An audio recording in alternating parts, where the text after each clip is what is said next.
Hello and welcome back to Chelsea. We've reached Wednesday. Bearing up, Joe? Bearing up Still well. up for the fight? Definitely. So I'm loving it. How about you, Monty? Oh, it's great. Lovely. It's sun shining. I mean, you know, it's really feeling like summer, Yeah. isn't it? A time when we all just want to get outside and enjoy our gardens, whatever size. And tonight we're putting smaller spaces in the spotlight. I think that Chelsea does seem to be dominated by the big show gardens, but the truth is there have always been a lot of small show gardens under various guises. And I have always really enjoyed finding nuggets from them that are actually usually better than the big ones. Not better sort of qualitatively, but differently better. And most people have small gardens, so they can get inspiration. They can think, I can actually do that in my garden. And people are getting rid of the manicured lawns and planting up the central space and looking for biodiversity. It's an exciting time in a There's a small lot garden. you can do in a small garden, but I can tell you, you will not find a blade of mown grass on any garden here at Chelsea. It's called rewilding, isn't it, Mike? No, Rewilding, let's Monty. not open that can of worms. Well, as ever, our team of designers and plant specialists are standing by to guide you through everything here at Chelsea with their expert knowledge. So let's have a look at what's in store for us tonight on the Royal Horticultural Society's Chelsea Flower Show 2023, an event supported by the Newt in Somerset. If you have a small garden or no garden at all, containers can give you a beautiful display. Francis looks at how to invest wisely so you'll have many years of plants to enjoy. And if you are gardening in a really small space, then go up. Growing upwards can make a huge difference, and Carol discovers the wide range of climbers here at the show. And Adam has design tips and tricks that will ensure your garden, whatever the size, is both beautiful and giving the environment a helping hand too. Now, I have to say, Joe, that when I first walked past here, I didn't really take it in very well. Having spent some time on here, I'm blown away. This garden is absolutely wonderful. I immediately was drawn to it because Charlie did a great garden last year in the great pavilion, but now he's outside. It's a bigger garden. I think it looks great from outside, but when you get on it, it's even better. It's wonderful. And now, I'm a great believer that gardens have to stand totally independently of their backstory. But I think in this case, you need to understand a little bit what's going on. I think it helps. I don't think you need to, but there's a lot of story so here. we need to know that this is a form of Alzheimer's whereby the brain cells at the back of the brain are affected that interpret sight. So your sight doesn't go, but the brain misreads and jumbles and reshapes what you see, which is a very distressing and incapacitating condition. So the garden is all about flat shapes, simple shapes, zoned seating areas, so that I mean, this blue. When I first saw it, I thought, why the blue? Yeah. But it's an easy to see block of colour. And also, the edge. So if you know that you like sitting here, then you can easily locate it every time you come onto the garden. And then this wonderful azalea. The scent of it is. Well, I had COVID last week, so I can't really smell. Well, you've got to take my word for it. Yeah. But the planting on this garden, Monty, it's sumptuous. It really is. And also, I'm always saying that you should actually try and block out, the middle view to create views and vistas through it. But actually, Charlie says that is, disorientating for someone who's suffering. So here he's kept it relatively clear so that you can locate areas and just look at this plant. The spacing of this planting is perfect for a show garden, which is hard to get right because you either cram them in or don't put too many. I mean, I noticed this in his work last year, that he had a real feel for the spacing. I often say that the hardest thing with all planting is the gaps between. And goodness me, he gets that right. And these dots of colour, so for your eyesight, you've got nice, gentle tone, nothing too demanding, but you can recognise that and you can see it. I think it works on so many levels, this garden, and for me, it's a standout gold medal and certainly best show garden in its category. Yeah, I mean, this really is, how with Chelsea, there's one or two things that always, you're going to remember for the rest of your life and inform you as a gardener. This is one of them. This certainly is. Now, spending time, doesn't matter what your garden's like, in your garden with loved ones and friends and families is the best thing you can ever do in a garden. But if you have limited space, it can be quite tricky to know how to make the most of it. But Rachel has been taking inspiration from one of the other Sanctuary Gardens.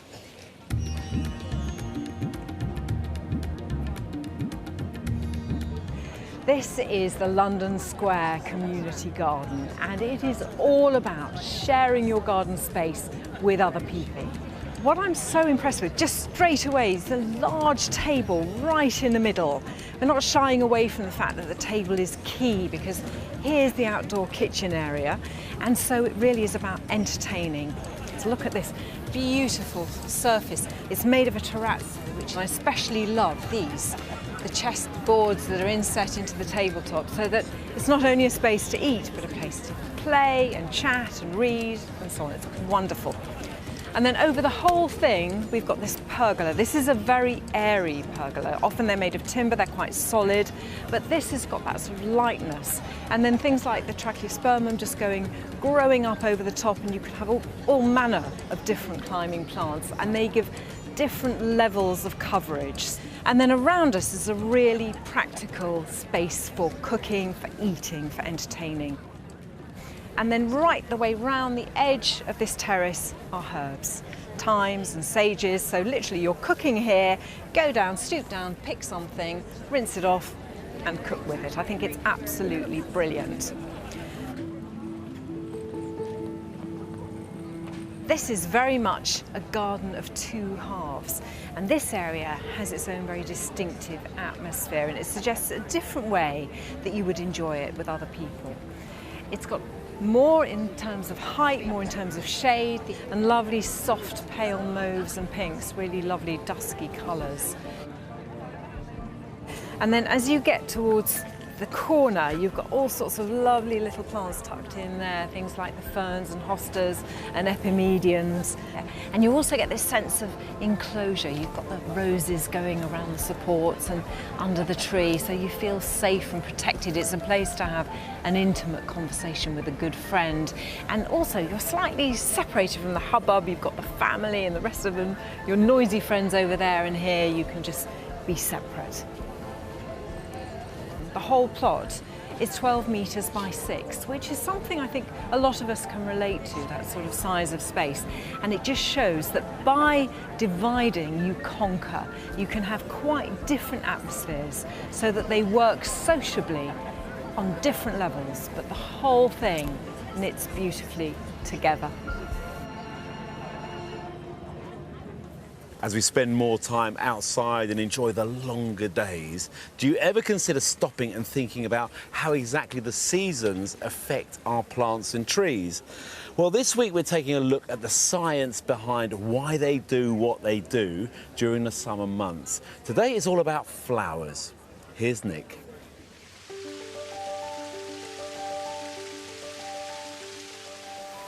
Have you ever wondered why plants bloom when they do? Why snowdrops come into flower in spring or hydrangeas in midsummer?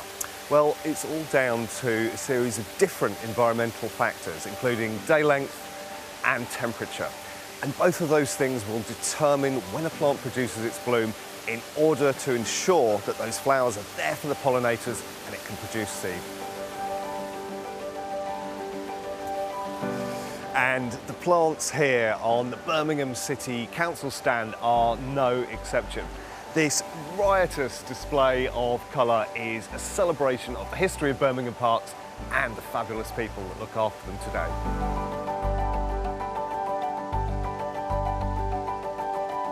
To get a handle on plant flowering, you need to know a new term called photoperiodism. Sounds a bit scary, but if you break it down, photo is light, of course, and periodism relates to time. So it literally means the length of daylight, and that's going to determine when a plant flowers. And that is basically registered by the plant via its photoreceptors. And so short day plants, so for example a chrysanthemum, will only come into bloom when the day and night length are roughly equal, around about 12 hours or so. In contrast are the long day plants, and so those are species which need a daylight length of way more than 12 hours to trigger them to come into bloom. And so species included in that could be spinach, lettuce or radishes.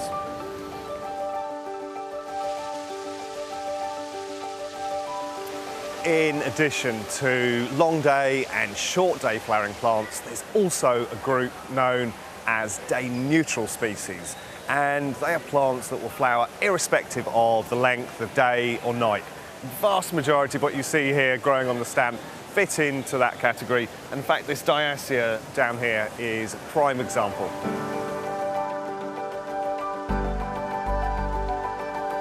We've been talking about how day length affects plant flowering, but there's another key factor which affects it as well. That, of course, is temperature. And in horticulture, that is known as vernalisation. In other words, using colds to trigger a plant to come into flower. Now, with climate change and the shifts that are currently happening, it's meaning that lots of our garden plants are also responding to the natural environment and coming into flower earlier in the year. So with just a few tweaks in temperature and light, you can completely control your plants. If only the rain were that easy.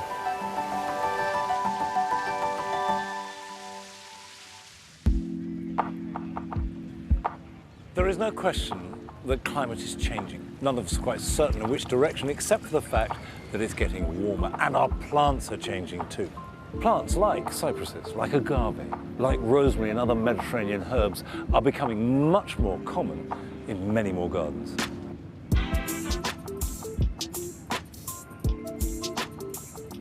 Now, despite extreme conditions, it doesn't necessarily mean that our gardens have to change in an extreme manner.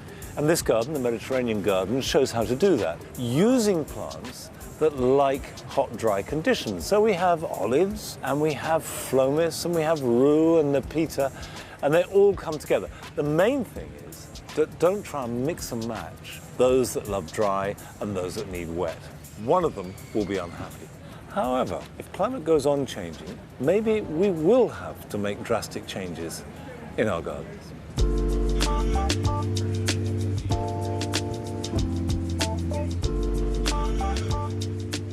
This garden is called Choose Love, and it traces the story of migrants, often driven away from their homelands by aridity and climate change. And of course, their story is told in plants. Now, some of these plants are very familiar. We all grow irises, we grow mulleins, and they're very beautiful, and they love hot, dry conditions. But I bet that none of you are growing this extraordinary sort of lime, greeny, yellow flush plant, the kerosene plant from Australia, and this is its first appearance at Chelsea. Much more common is a sage that they've got growing here. Now, you can see its lovely flowers, but also the foliage is exceptionally narrow. This is narrow leaf sage, a herb, and it acts like any other sage. But in my experience, and I've grown it for years, the taste is by far the best to cook with. It's cleaner, it's fresher, and I think more enduring on the palate after you cook it than any other sage. So whilst one might be hard to get hold of and is extremely exotic at the moment, the other you can certainly find, and you can grow in your garden at home, even if that means giving what it loves in a pot, which is really poor soil and very good drainage. And that's a characteristic of all these plants that will adapt to the increasingly hot, dry climate.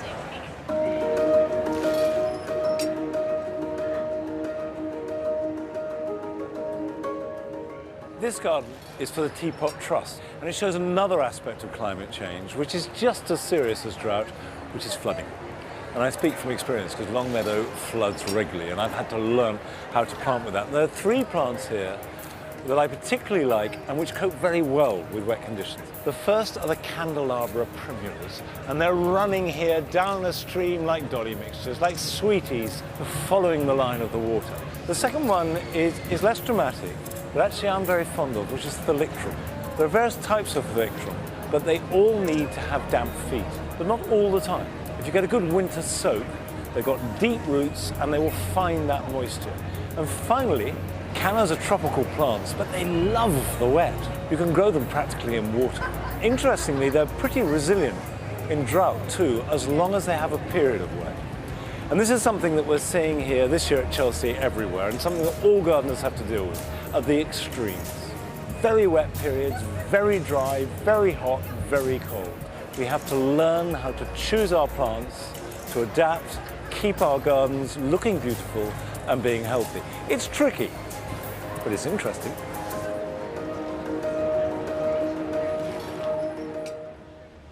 Wise words from Monty then, and he can be challenging but interesting. Now, there are lots of amazing growers from a variety of backgrounds here at Chelsea whose love of horticulture has led them to the Great Pavilion. Many have changed direction to follow their passion for plants.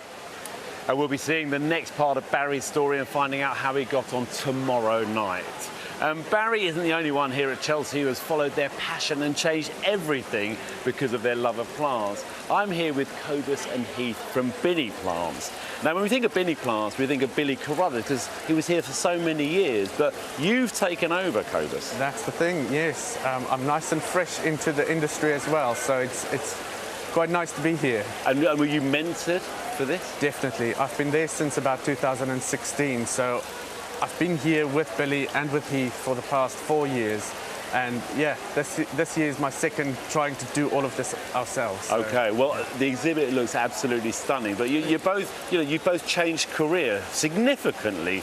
So Heath, what did you used to do before you got into horticulture? I used to be a high country farmer in New Zealand, so okay. it's quite a change. Yeah, and so why did you choose to go into horticulture? I've always had a love and passion for plants, and I just had the opportunity to come to the UK, the best place in the world to study. Oh, we like that. We like that a lot. And Cobus, what did you do before? I used to be a chef for a decade, so it just got a bit too much, and I thought, well, my career change would be going into horticulture. Didn't know what it was at the time, but I'm glad I realised that this is my calling. Yeah, chefs, you're stuck indoors in kitchens all day and all night, no window. So you both love being outdoors, obviously. Definitely.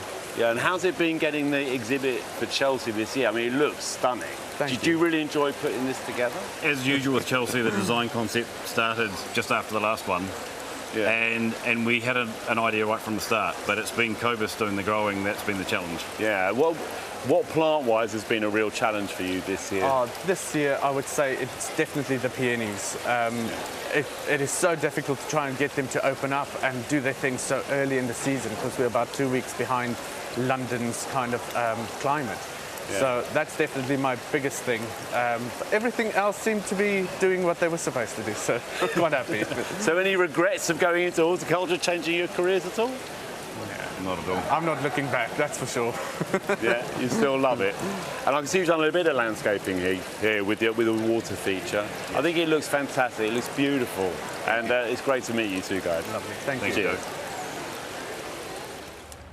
Now, in these times of economic uncertainty and a changing climate, it's never been more important to spend wisely in our gardens.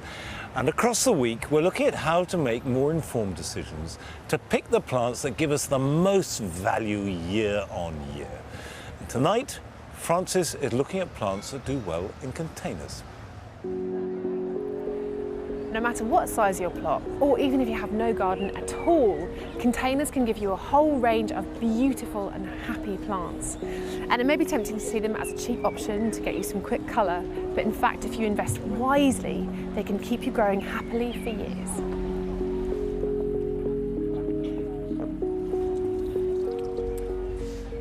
First things first, you have to choose the right container for your garden or patio or balcony or even windowsill.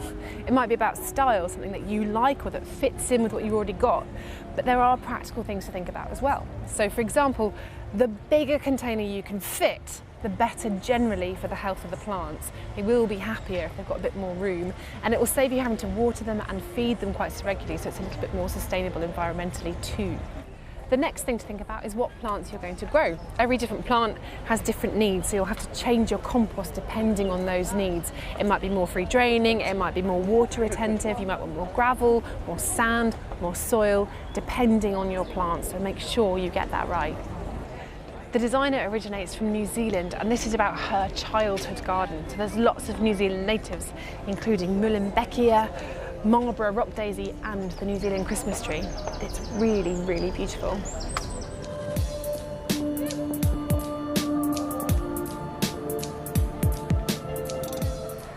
Succulents are a fantastic plant to add to your collection, but they have very specific requirements. They need free draining soil. Most importantly, they've all evolved in very, very arid, dry and usually quite hot places. But there's a huge range of them, things like aloes, aeoniums, echeveras, and they're so gorgeous. They can struggle to grow in the garden though, unless you have incredibly free draining soil. So if you don't, growing them in a container means you can provide exactly the right conditions for them so they'll be happy and long-lived.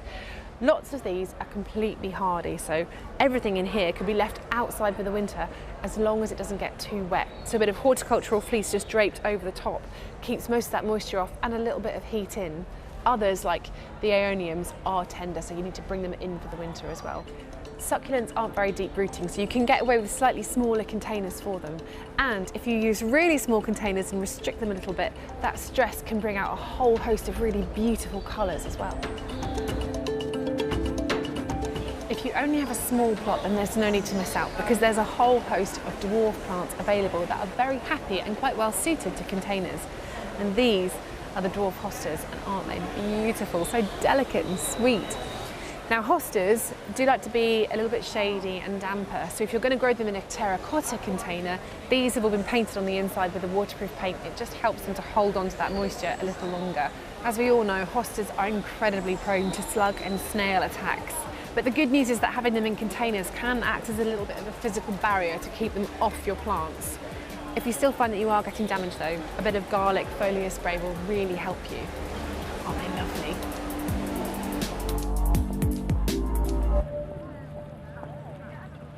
What would you grow in a container, Monty?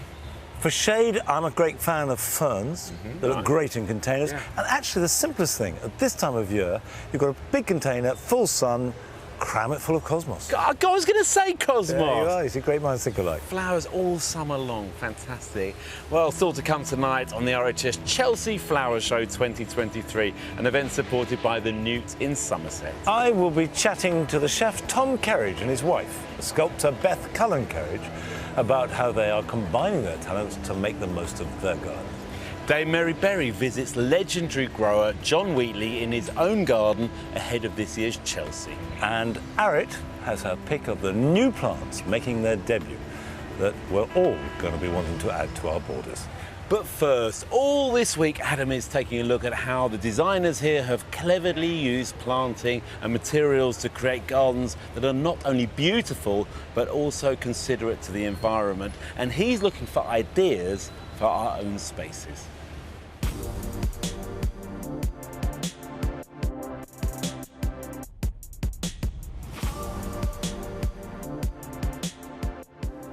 This is a Cavernoma garden, and first impressions, it's elegant, calm, romantic. The whole design seems to radiate from this central dining area. The planting feels curated but soft. Actually, your eye straight away is drawn over to this huge cantilever deck, but there's some water below. So you want to come over and explore, and then wow, that is a herb wall. What a great way to deal with a tucked away boring space. What we got in here? So we've got some lovely little ripe alpine strawberries. So actually got some chamomile. There's even mint, chives. You could add some to a salad, drop it in a drink. But I love the way then the water just takes you back, leads through and through the planting, and that guides you back to the central area.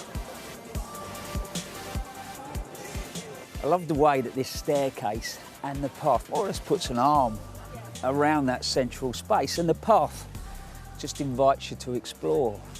But then you pause, because that water that comes across runs all the way through, and the planting here on this side is wilder. You're now in the countryside, but we're off. And straight away your perspective just changes. I wasn't expecting that. This staircase doubles as a greenhouse. It's a great use of space. If you think about it, we've all got an area tucked behind the garage by the side of the shed. Don't waste those little spaces.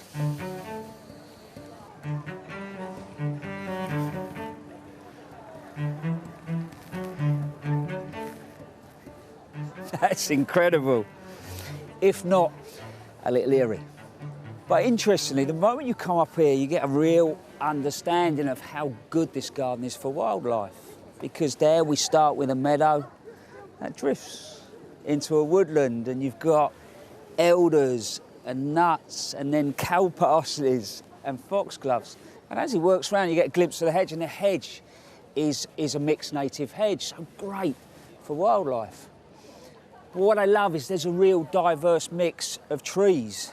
You've got things like your birches, your pines, this Crataegus and the malus. Some will flower, some will fruit. So you've got that diversity. But also some of them are going to live for a long time, which for me is the key. Because the longer your trees are going to live, you plant in the garden, the more carbon they're going to lock down. Come back into the central area, and as I said, it's soft, cottagey, but the taxus bounce their way through. And I noticed as I come up the stairs, there was cobwebs. So even that taxus is a great habitat. The path, the resin gravel there, that's permeable, so the water will go through. And the paving, that's definitely been somewhere else before. So it's interesting, isn't it? You sort of can put a garden together that looks this good, but it can play its part for the environment.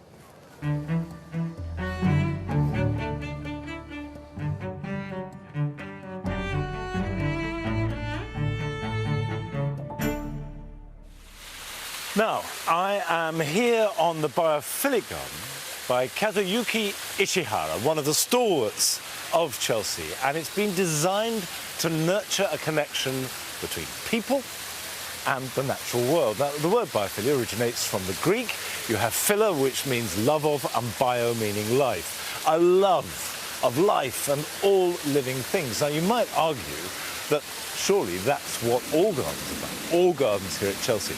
But of course, the Japanese have very specific and unique ways of creating gardens and expressing these things, ranging from the aces, which dominate the tree planting, and the Japanese love.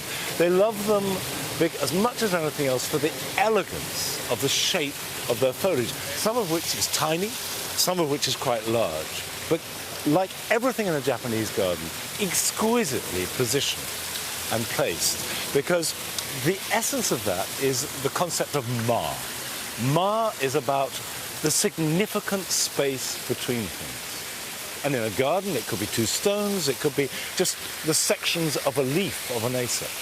But it is always considered. It's always a key part of any garden. You can see it in the pine trees we have here. Some with tiny leaves, which have been pinched out to make them denser and smaller. Others are a gnarled branch, leaning naturally across. In fact, highly pruned, as unnatural as you can get. But the idea is to make it look as though it's just happened upon like that. But the dominant aspect of this garden is the water. And I have to say, it is staggering how brilliantly water is made to look natural. You have to think that a few weeks ago, this was just a flat piece of grass. And yet, what we have is a section of hillside with this water cascading down, bouncing on the rocks. And in Japan, it's a very mountainous country. Something like 15% of it is cultivated. Most of it is mountain. Steep hillsides, a lot of snow in winter, a lot of rain in summer. So the water does pour off the hillsides. And for the Japanese, it's a symbol of fertility, of life. And then it comes down into a pool where it's calm. And then you can see the reflection of the moon in the water.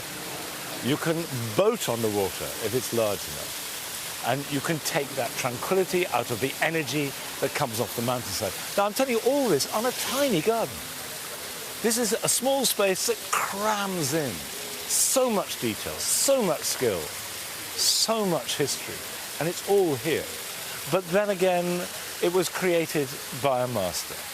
And one of the great pleasures of visiting Chelsea is to see his work so brilliantly displayed. Well, water can indeed be a beautiful and powerful feature in a garden. However, given the problems we encountered last summer with record-breaking temperatures and hose pipe bans, it's now vital that we harvest rainwater and get smart when it comes to how we use it. This is the Platform Container Garden by Amelia Bouquet and Amelia Beausager. It's a train platform community garden, and it's packed with really clever water-saving ideas. Now, the idea is that that this is low maintenance. You can't have someone come in every day to water everything. These plants have got to look after themselves. So from the roof here, there are gutters coming down, and the most simple way to harvest rainwater is to have a tank for it to go into. So at the bottom here we've got a nice big tank, but at the top of it, when it fills up, it's diverted directly into this planter. No one needs to be here, it just does it by itself. But every now and then someone will poodle along, and this tank there you go. It's got plenty of water in it, it's got 2 taps. And the bigger the tank, the better, because obviously when it's dry in summer, that's when you need the water the most, and that's when it rains the least. On the other side, we've got a rain chain, which is a really clever idea because it's also an ornamental feature in a garden. It can look great when water's coming down the chain. So from the other side of the gutter, it comes directly down into this planter, and it'll be sprinkling all the way down, and that will water that cotinus in this pot.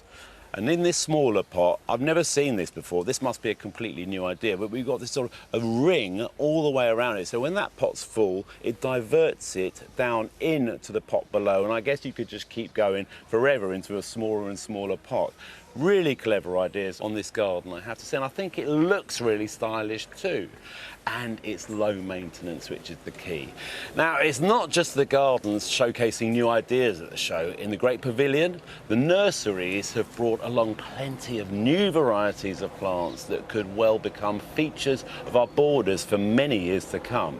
RHS has 3 waiting to win you over.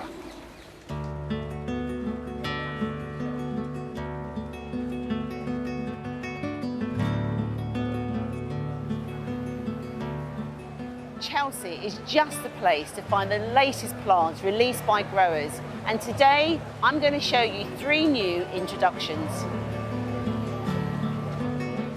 This is a new variety of Tradescantia JS Brainstorm, and it has so much going for it. Not only its colour, this beautiful deep magenta with these very lovely yellow anthers coming through. And I also like the leaf as well. It's very strappy with a sort of veining through it, tinged again with that magenta, so it's beautiful. Unlike other Tradescantias, this is super hardy, which is really, really encouraging because it means it can sit outside in your border very happily in colder conditions. What I really love about this, it just flowers and flowers and flowers. June through to November, which is 2 months more than any other Tradescantia. So, if I was you, I'd get purchasing.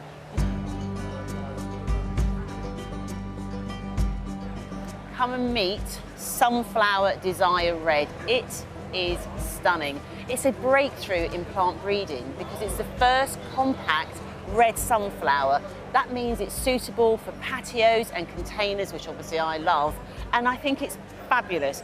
This deep red colour is almost like a glowing ember, these tipped yellow edges. It's really, truly stunning. And also this large leaf with its deep red veins.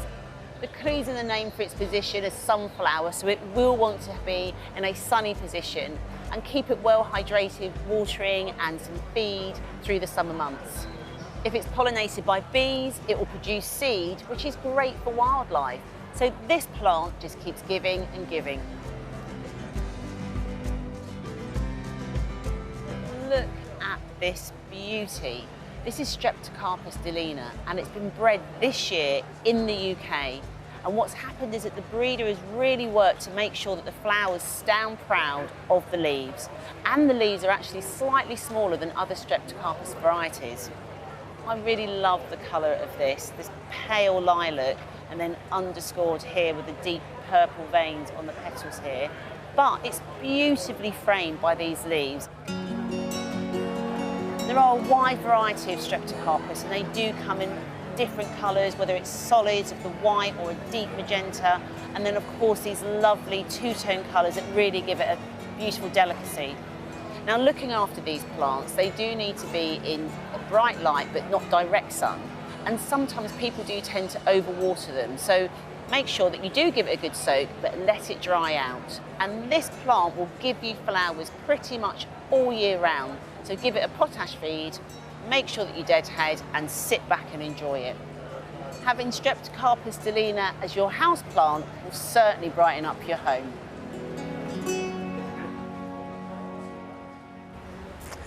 Well, one man who has certainly seen many new varieties of plants making their debut over the years here at Chelsea is the legendary exhibitor and nurseryman John Wheatley. Dame Mary Berry went along to meet him in his own garden to look back at his extraordinary career and hear how he's preparing for this year's show. Chelsea Flower Show has always been one of the highlights of my year. This year my luck is in. I'm going to meet someone who is one of the best in the business, and I consider him a friend as well.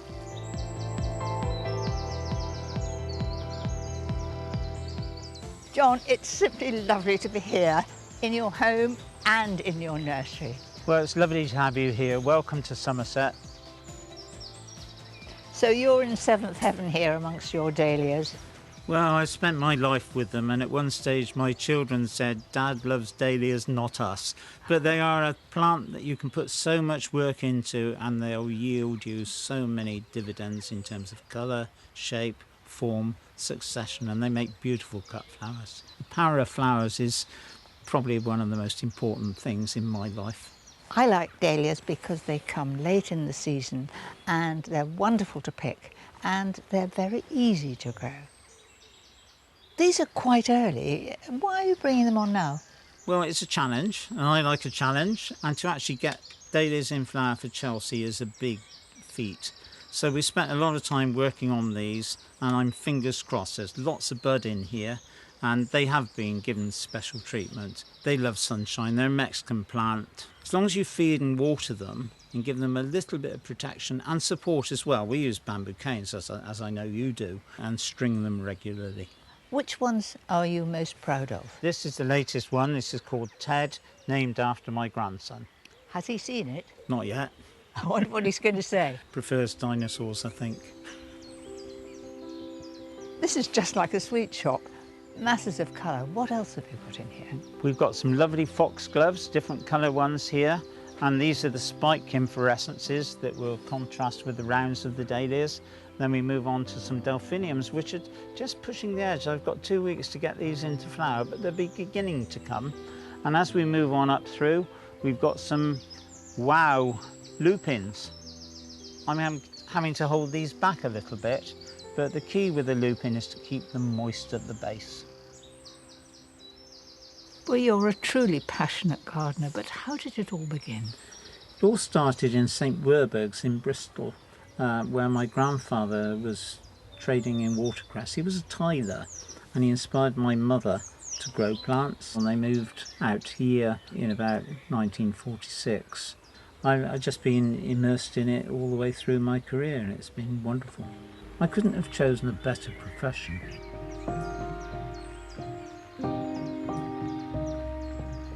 Oh, gosh, that's boasting. How amazing is that? Look at the thickness of the stem. Come on, what's the secret? Well, they like a square meal every day, and we feed them with liquid sunshine. The other thing is to take these tendrils out. And the other thing about sweet peas, Mary, is this. Don't let them keep too many flowers on them. Cut them as a cut flower. How beautiful is that? Are these all going to Chelsea? They're going to go into our cut flower bit of the exhibit. In all of our exhibits, we put in some big sculptural plants, and this year we've chosen to use this lovely cornice. This is Milky Way. It's beautiful. And that will form this real spatial awareness in the exhibit. And then we've got really architectural plants like this lovely Angelica. It's gone out of fashion, actually. We used to crystallise it in bright green and use it for decorating cakes. And it's got a lovely scent as well to it, hasn't it? It's very strong. I don't know that I really like it. No, It's like cat's pee.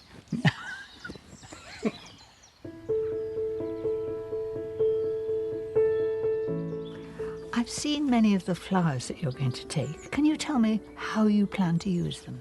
So we have a small cut flower area here where we'll be featuring sweet peas and dahlias, some amazing wow vegetables in that area. You're very much known for your veg. Have you got some ready to go to Chelsea? Well, I actually don't grow many here, and I need to put this really straight to everybody. Terry Porter, my colleague and friend, grows nearly all the veg, and there's no better of a veg grower in the UK.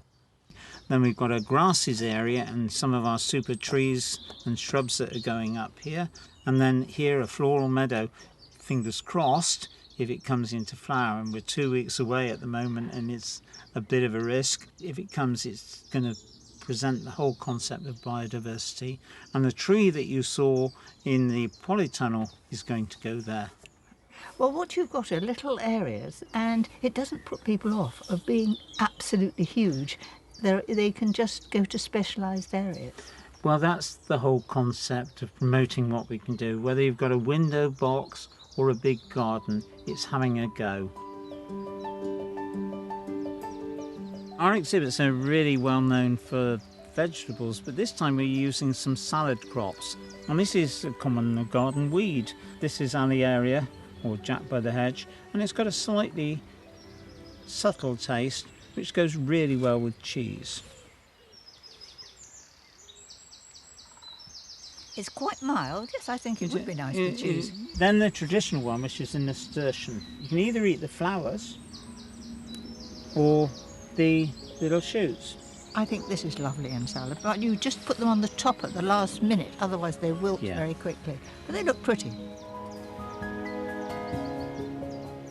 Thank you, John, for showing me the meticulous care that you take in your preparations for Chelsea. Thank you. The garden is absolutely beautiful. Lovely soft colours, everything just the right height, and a gold medal. Was that exciting this morning? Yeah, wonderful. Relief, satisfaction. But isn't it amazing how the plants that have come all from Somerset have come out to flower for the Chelsea Flower Show? Not only have you won a gold medal here, but you've been awarded the RHS VMH. Yes, the Victoria Medal of Honour for Horticulture, which commemorates 63 years of Queen Victoria's reign. And yes, I'm very proud to have received it on behalf of all the people and myself. I came to visit you at Stone Barn a few weeks ago, and I saw the meadow, which looked like a grassy meadow, no sign of a flower. And just look at it now, gorgeous pale colours and a lovely scent. Yes, I didn't think it was going to make it either, but look at it, it's fabulous. It's just come out for today. And also, people could grow in a little corner of a garden.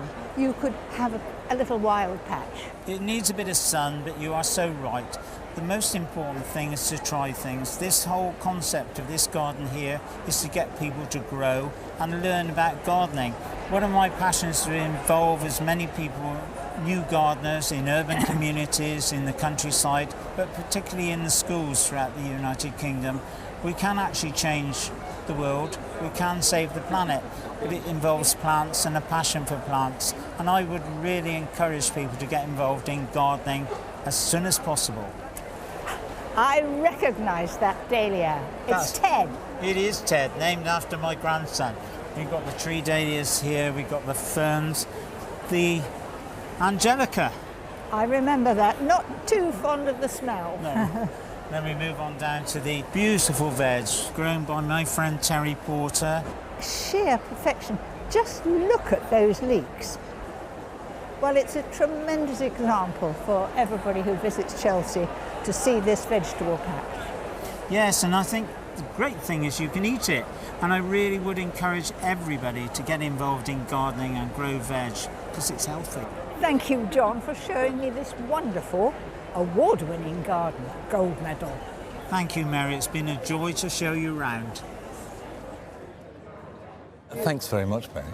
And I think John's display is looking great this year. Now, one man who's sure to be keeping an eye out for the most interesting edible plants here is one of my guests here tonight. Joining me now is Michelin-starred chef and judge of the Great British Menu, Tom Kerridge with his wife, the sculptor Beth Cullen-Kerridge. Welcome to you both.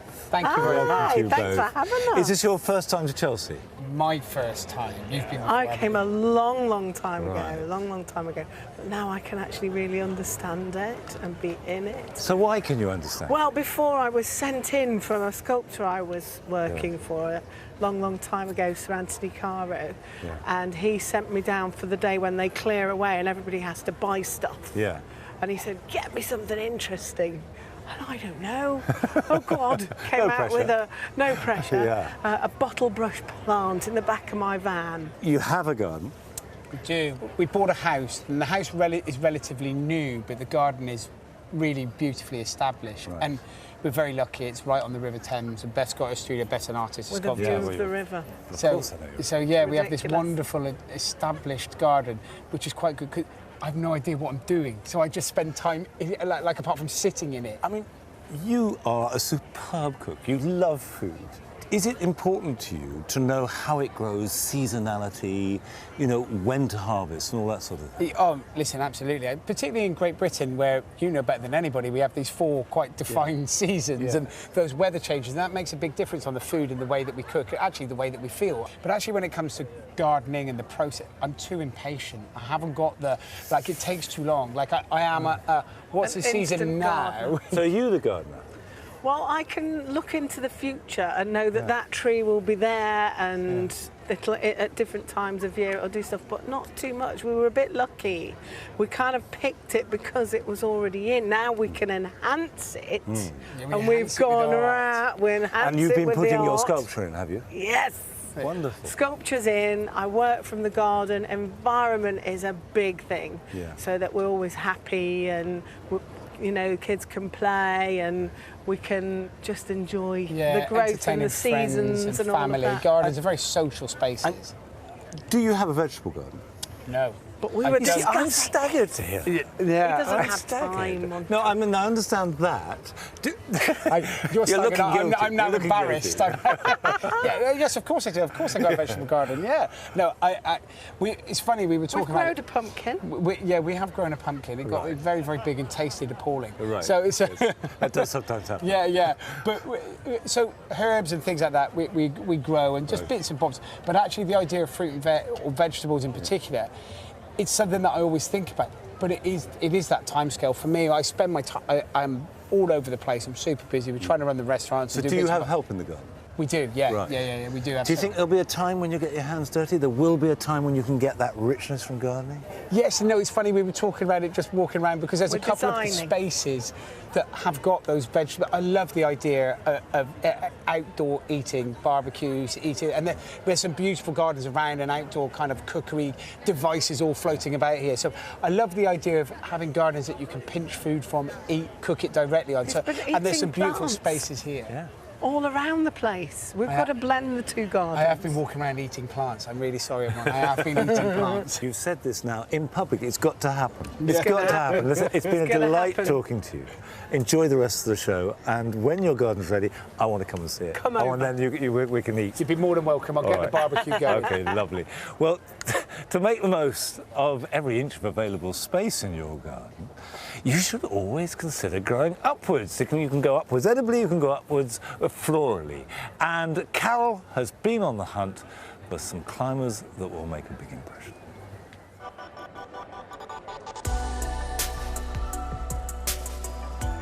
In today's gardens, space is at a premium, especially with new builds, smaller gardens, patios, courtyards. It is vital to make every use we can of vertical space, to clothe those walls and adorn them with so many different climbers, so many to choose from. Climbers have different ways of ascending walls. Some, like the Thunbergia, the black-eyed Susan, just twine their stems round and round whatever host they can find. Others, like the passion flower, have tendrils that'll curl themselves around. Just think of the way that sweet peas grow. And others, like this hydrangea petiolaris, and ivy come to that, have adventitious roots. And they're just little roots that don't feed the plant or gather water. Their only purpose is just to make those stems adhere to the wall, stick them tight, and up it goes. So many climbing plants have got beautiful perfume too. And of course, because they climb, that means that scent is available at nose level. Take this Dregia sinensis, a lovely climber from China with these great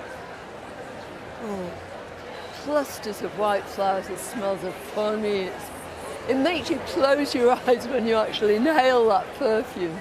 There's a plant back here, Cytisus batandiri, the pineapple broom. And it's called that because that's exactly what it smells of. It's positively fruity.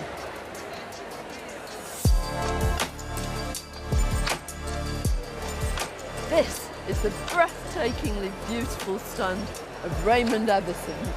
Every year, his displays cause awe and amazement amongst the public, but normally they're very high. This year's an exception, apart from one or two like this pistachio. This is my favourite.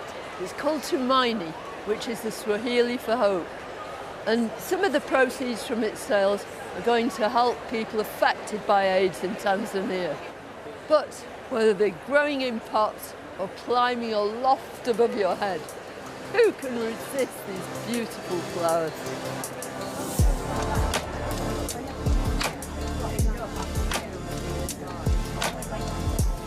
There are all sorts of wonderful climbers we can choose for our gardens, but there's one that's a British native, which is hugely underestimated.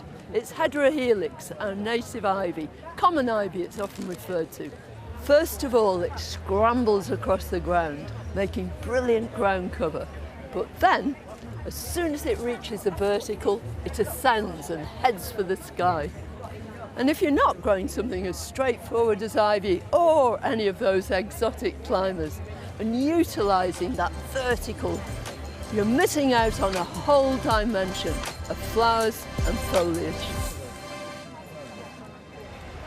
Thanks, Carol.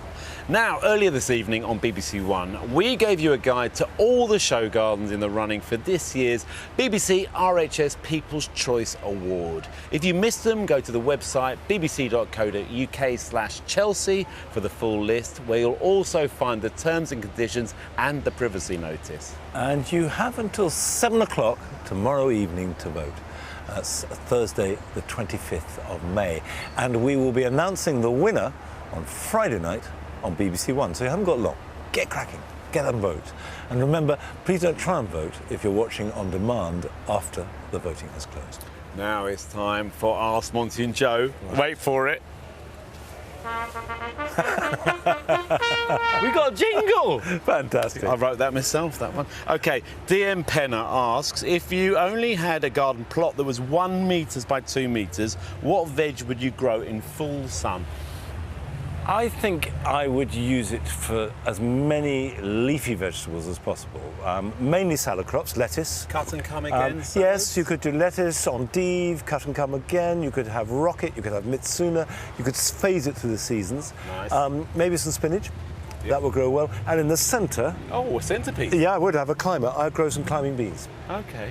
Well, you could have sort of French beans on each corner, maybe. Yeah, but you've got 1 metre by 2. It's not a lot. Oh, OK. Jane Every, give you the best bang for the buck. Yeah, you could pack them all in anyway. Yeah, good one. Jane Every, with our ever drier climate and colder, wetter winters, which grasses would struggle? What? I'm planning a new border which is exposed to winds but south facing. It's a strange way. What would struggle? Gardeners want to know what isn't going to grow. There were a lot of grasses that will grow, so why don't we start there? Okay, let's reverse that. Yeah, reverse it. If you have damp conditions, or actually almost any conditions, you can never go wrong with miscanthus. They'll grow practically anywhere. Miscanthus grow anywhere, yeah. If they're dry, exceptionally dry, and you have good drainage, steepers will grow well. Dry. In fact, Millennials most millennials can cope with wet soil and sun. And Hakonakloa, the Japanese grass, a low grass. So there are lots of grasses. But I would say if you're starting out with grasses, start with miscanthus and then expand out from there. They'll grow pretty much anywhere. Paul Wintrade asks, when you say Mediterranean herbs like poor soil, does that mean I should not add compost to my oregano, thyme and rosemary like never ever? Yeah, like never ever. The Mediterranean herbs, like oregano, rosemary and thyme, like really poor conditions, really hot sun and really good drainage. And you get the best flavour. Horticulture yet again. Well, we love to hear from you, so do keep sending us your questions. The details of how to are on screen now. And that's it from us for tonight. But we'll be back with plenty more from Chelsea tomorrow night at 8 o'clock. See you then. Good night. Bye-bye.